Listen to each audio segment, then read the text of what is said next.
Hello, Tara here, and today we will be going through a normal event template. Now, normal event templates have multiple applications. They can be used for flu shots, health and wellness, small business, equipment sign-outs, locker sign-outs, dormitory sign-ups, counselor meetings. They're just a variety of applications. So the first thing you would want to do is place your event URL on either your website or in an email or both. And then from there, participants who do not have Pick a Time accounts would then create an account that's simply first and last name, email, and a password. In the case of someone who already has credentials with Pick a Time, they would simply type in their credentials and log in. From there, you would be directed to the event page itself. Now, events like this, they can be single or multiple day events. The time slots can be as short or as long as you need for them to be. And the time slots can allow single person appointments or multiple people appointments. And those settings can change throughout the day during the event. To book a time, the participant would simply select the date and time of their choosing and book their time. Once you have booked your time, you will receive a confirmation email and a reminder email. Also, I'm sure you noticed that once you booked, you will notice that this Your Schedule appears, allowing you the option to view your details, change your time, and cancel. And there's also an option right here to view the printable schedule as well. Now, if you are an administrator and you are booking, all of these options still remain. However, as far as accessing the back end, you could access from Pick a Time's website. If you're utilizing a single sign-on, you would be able to do the same thing as well. But if you are booking on the event and you are an administrator, you can also access the back end by clicking on this Admin UI button. Now, here we are on the back end. And so on the back end, when administrators access, they are always taken directly to the event report page. The event reports are fairly straightforward. It will go date and then time and then the information of the participant who booked. You can add additional fields here under the additional fields button, both the contact and the appointment fields.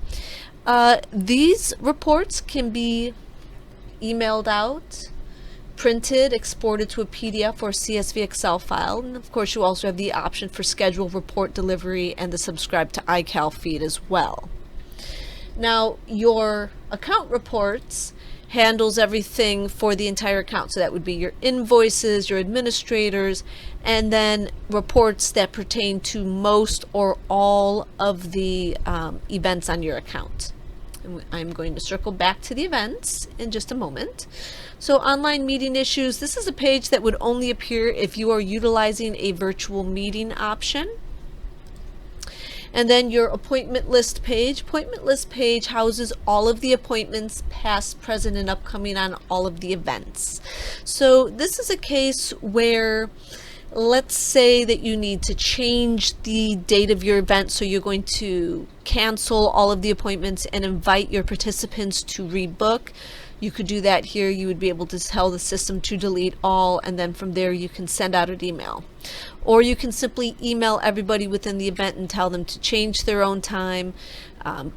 There's a couple different ways that that could be handled depending on your need at the moment. Now, contacts houses everyone on the account. So this would be your administrators as well as your participants. And in this case, you would be able to see any of your upcoming appointments for your participants and contacts. You would be able to see their log of activity. If you're looking at an administrator, you would be able to see what type of access level your administrators may have. And then if you're doing an event that involves perhaps parents and students, so perhaps you're a school and you're doing a locker or dormitory situation, you would be able to see a relationship there as well. Mail Center effectively functions like in a manner similar to MailChimp or MyEmma, and this would allow you to email your participants without them needing to book an event. Importer Importer could be utilized in this capacity if you wanted to add participants, if you wanted to add events or time slots or appointments to an event. That would be its general usage in this capacity.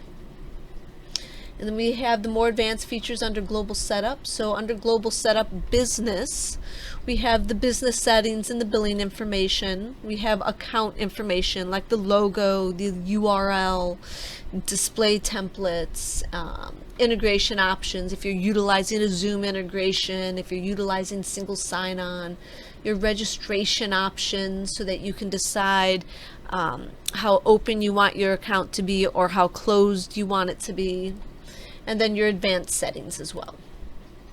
And then under contacts, we have your contact field set up, and then we also have the more advanced features where you would be able to control the passwords for your administrators, the ability to upgrade access levels for some of your low-level administrators, as well as the ability to remove contacts depending on what level of contacts you want removed. And then you have your calendar sync. Now for calendar sync, we have both Google and Outlook. Google would be a mandatory sync if you intend to utilize the Google Meet integration option. Then under events itself, we have events preview. And events preview is where you would go to create your events, to delete old events, to update information on the events, view the type, the time zone, add in additional columns, and then under the event settings, you would be able to handle the propagator, the event sort list, the table. So these are the columns that you see on event preview. They can also be added to the participant side as a table as well. Your time zones, and then your event categories. And then to access your event, you would simply click on it and then click the orange Go to Event button.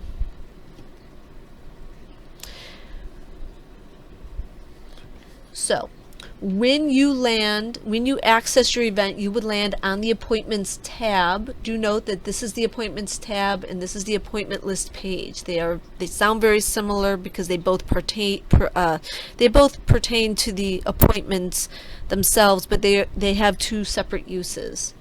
The Appointment tab is where you would go to create your time slots, start time, end time, the duration, maximum allowed appointments per slot. If you have the same schedule on multiple days, you can set that. It's also where you can view information pertaining to the actual appointments themselves. And then we have the event settings. So under the settings, we have a series of smaller subtabs. So the first one is the UI setup. So this is where you would control the scheduler's availability, any number limits, booking options, the scheduling links, the display limits, as well as if for your event you are utilizing either Google or Zoom for your online meetings, that is something that you would set up right here. Vendor UI setup allows you to customize the layout of the time slots themselves. So if you wanted to perhaps make your time slots larger, you can set that right here, and now they are larger. We decide that we want to make them smaller. They're smaller. Services setup can be used for a variety of options, right? For small businesses, you would be able to add, let's say you are a photography studio, you can add different packages in this particular section. If you are an automotive business, again, different services. If you do hair, you can add different haircuts. There's a variety of applications for this particular tab.